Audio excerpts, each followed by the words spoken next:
Apparently, when I think of the safest place on Earth, I think of the ancient Egyptian underground catacombs. You see, I have this special connection with all video game hub areas and safe rooms, and I think it kicked off in the PS1 era because before that we had Mario moving around the screen. I guess it's great for its time, but it's just simply a level selector.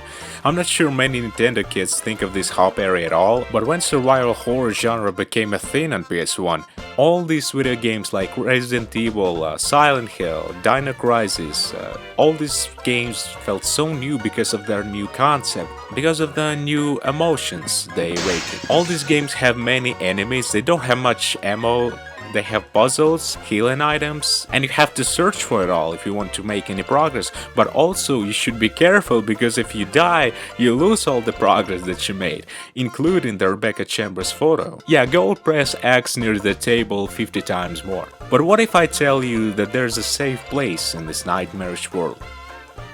A place called a safe room. Safe rooms are like the heart and soul of the survival horror games, a place where you can read all the files that you found, search for clues to move forward in the game, you can open your map and find what rooms you need to check.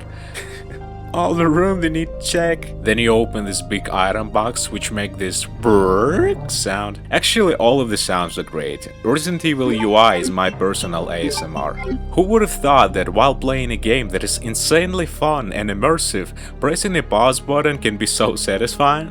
Because that's basically what it is. In a safe room you can rest from the horror that awaits you outside the door.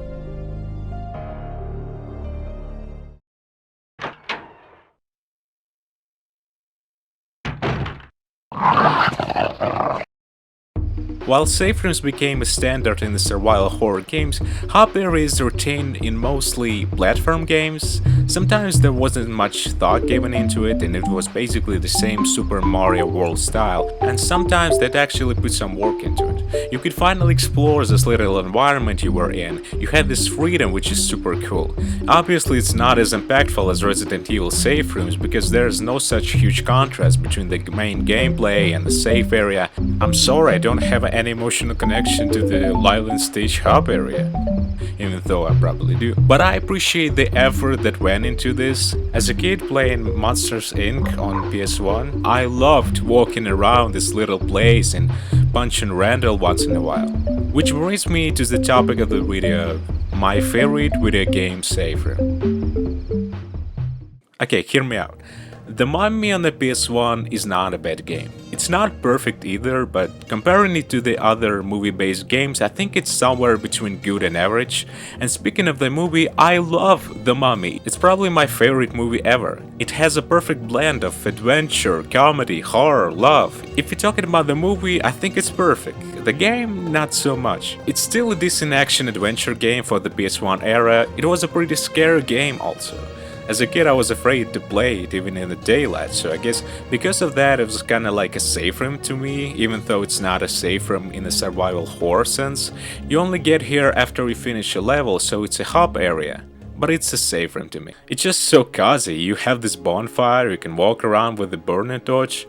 Eve is trying to figure out what is written on the panel. Jonathan is hanging it around. You have some platforms here, like they didn't have to make all this stuff. In theory, it would have been so easy to just show you in-game cutscene, then start a new level and after finishing it, save the progress and repeat.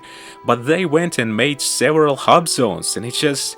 I really appreciate it as someone who's a huge fan of the film, to have an opportunity to walk around in these little locations with no enemies and just Jerry Goldsmith beautiful, peaceful compositions on the background. It's timeless to me.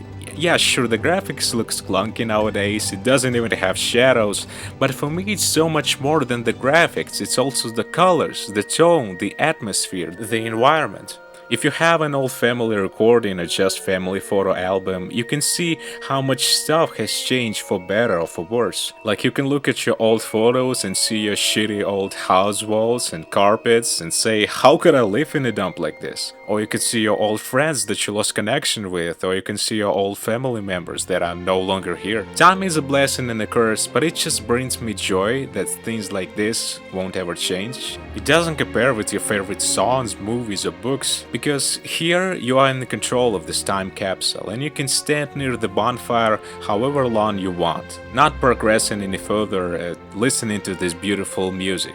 Life goes on, but in this beautiful place, the time stands still.